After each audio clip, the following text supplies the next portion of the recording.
Olá, bom dia, seja bem-vindo. Hoje é sábado, 10 de outubro, ou melhor, 11 de outubro, e começa mais um plantão Times Brasil, licenciado exclusivo CNBC, com as principais notícias deste fim de semana. A Veste Estilo informou uma mudança importante na sua base de acionistas. O BTG Pactual ampliou a participação na empresa após exercer o direito de compra de ações. Segundo a companhia, o movimento faz parte da estratégia de investimentos do banco e não altera a atual estrutura de controle nem a governança da Veste. A operação reforça o interesse do BTG no setor de varejo de moda. Enquanto o mercado acompanha as movimentações no setor corporativo, o país também enfrenta uma nova preocupação na área de saúde pública. O Brasil registra 29 casos confirmados de intoxicação por metanol e 5 mortes, todas em São Paulo, segundo o Ministério da Saúde.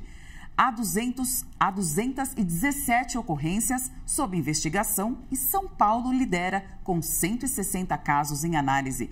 Em resposta à crise, o varejo já começa a adaptar suas estratégias. Um estudo da Shopping Brasil mostra que a participação de destilados nas campanhas caiu entre setembro e outubro. Em contrapartida, cervejas, vinhos e espumantes ganham espaços nas promoções, enquanto empresas repensam suas ofertas diante do mergulho na confiança do consumidor. O cenário econômico da Argentina se agrava com reflexos diretos para empresas que ainda operam no país. Ao menos 16 grupos já anunciaram planos de reduzir ou encerrar operações no país. O caso mais recente é o Burger King, que colocou à venda suas 118 lojas com apoio do banco BBVA. O Carrefour também avalia vender parte de seus ativos, enquanto a brasileira Raízen tenta levantar 1,5 bilhão de dólares com a venda da rede Shell e da refinaria Docksud. Entre os que já deixaram o país estão Walmart, Telefônica, Mercedes-Benz e Petrobras. Para saber mais, acesse timesbrasil.com.br. Mas em meio à crise da Argentina, o país deve receber um dos maiores investimentos em tecnologia da história recente. A OpenAI, dona do ChatGPT, anuncia um mega projeto na América Latina. A empresa americana vai construir um hipercentro de dados para inteligência artificial na Patagônia, Argentina. O investimento é de 25 bilhões de dólares em parceria com uma empresa local. O projeto Stargate Argentina é resultado da sociedade com a empresa local Sur Energy. O centro de dados é o primeiro desse porte na América Latina e será montado na Patagônia. A promessa é alcançar uma capacidade de 500 megawatts, suficiente para suportar a próxima geração de computação em inteligência artificial.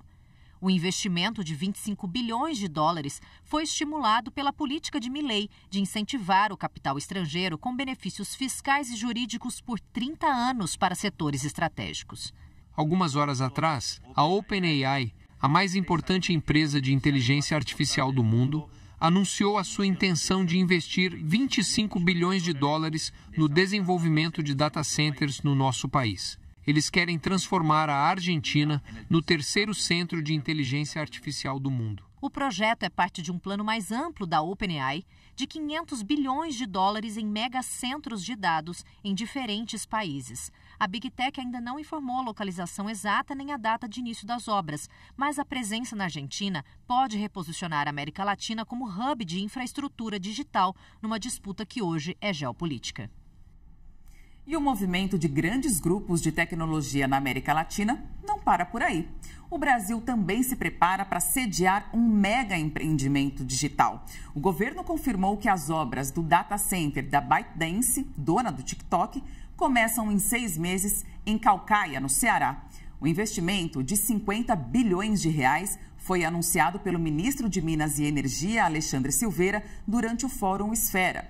O projeto será gerido pela Casa dos Ventos e marca o primeiro grande centro de dados da plataforma no Brasil. A iniciativa está ligada à medida provisória do Redata, que cria investimentos para atrair infraestrutura digital. A escolha do local, no entanto, gerou protestos por causa do histórico de seca na região. No mesmo momento em que empresas ampliam investimentos no ambiente digital, alguns países da Europa avançam no sentido oposto, com novas restrições ao uso das redes sociais por menores. A Dinamarca caminha para se tornar um dos países mais rigorosos do mundo em relação ao uso de mídias digitais por menores. A primeira-ministra anunciou que o governo propõe proibir o uso de várias redes sociais para crianças e jovens com menos de 15 anos.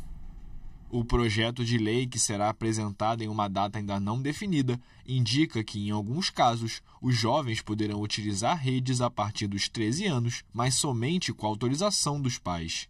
De acordo com a primeira-ministra, o telefone celular e as redes sociais roubam a infância das crianças. Ela acrescentou que 60% dos jovens entre 11 e 19 anos preferem ficar em casa durante seu tempo livre, em vez de sair para ver os amigos. O governo não indicou como controlará a proibição. A nível internacional, a Austrália é um dos países pioneiros na regulamentação da internet e seu parlamento aprovou em 2024 uma lei que proíbe redes sociais como TikTok, X, Facebook ou Instagram para menores de 16 anos. Em junho, a Grécia propôs fixar uma idade de maioridade digital em toda a União Europeia, abaixo da qual as crianças não poderiam acessar as redes sociais sem o consentimento dos pais. Já no cenário global, a tensão volta a crescer entre as duas maiores potências econômicas do planeta. O presidente dos Estados Unidos, Donald Trump, anunciou que vai impor tarifas extras de 100% sobre as importações da China a partir de 1º de novembro. Além disso, o país vai aplicar controles de exportação sobre softwares considerados críticos. A decisão é uma resposta à nova política chinesa que restringe a venda de minerais de terras raras, insumos essenciais para setores como de semicondutores e defesa. A medida reacende o temor de uma nova escalada na guerra comercial entre as duas maiores economias do mundo. E para mais notícias como essa, acesse www.cnbc.com.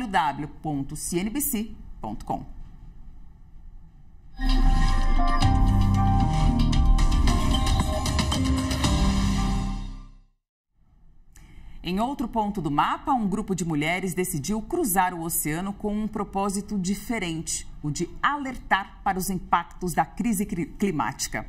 A travessia faz parte do projeto Women Wave Project e deve durar várias semanas até a chegada à COP30 em Belém, no Pará. O veleiro Espírito de Equipe partiu nesta quarta-feira da comuna francesa de Fosré para uma nova aventura.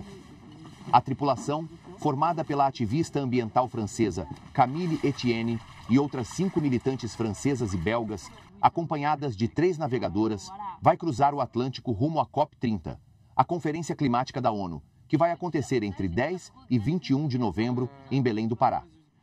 O objetivo para mim é recolocar a questão climática no topo da agenda. Ela desapareceu, tanto do debate público quanto das decisões políticas. Nos últimos 6 meses, na França, tivemos um retrocesso em mais de 43 medidas ambientais. Se for preciso atravessar o Atlântico de barco com 9 mulheres, e isso puder atrair um pouco de atenção para essa questão vital e crucial para o futuro da humanidade, então nós faremos isso. Eu embarco como militante feminista para trazer essa perspectiva nas questões climáticas. É importante lembrar que 80% das pessoas deslocadas por razões climáticas são mulheres e meninas. Queremos falar sobre isso e oferecer um símbolo forte. A viagem tem uma escala prevista nas Ilhas Canárias, antes de seguir rumo à cidade amazônica. Quando vemos que a maior potência mundial, os Estados Unidos, tem um presidente que há uma semana, na cúpula da ONU, disse que a mudança climática era uma conspiração. Acho que este não é o momento de abandonar o campo. Não queremos deixar cadeiras vazias, nem ceder espaços aos negacionistas climáticos e seus aliados das indústrias fósseis. Estamos nos matando aos poucos. A humanidade está literalmente se autoenvenenando. E mesmo assim, vejo esse tema perder importância. O trajeto deve durar várias semanas e pode ser acompanhado pelas redes sociais do Women Wave Project. E o Brasil também pretende se destacar nesse debate, com o presidente Lula reforçando o papel do país no combate à fome e à pobreza diante de líderes internacionais. Ele participa da inauguração da sede da Aliança Global, criada por iniciativa brasileira no G20, e deve apresentar resultados preliminares dos planos em países da África, América Latina e Ásia. A expectativa é que Lula articule novos apoios e prepare o terreno para uma declaração conjunta sobre o tema na COP30 em Belém. Essa edição termina aqui, mas a gente volta já já com mais notícias para você. Aqui no Times Brasil, licenciado exclusivo CNBC, a maior emissora de negócios do mundo, agora no Brasil. Até já!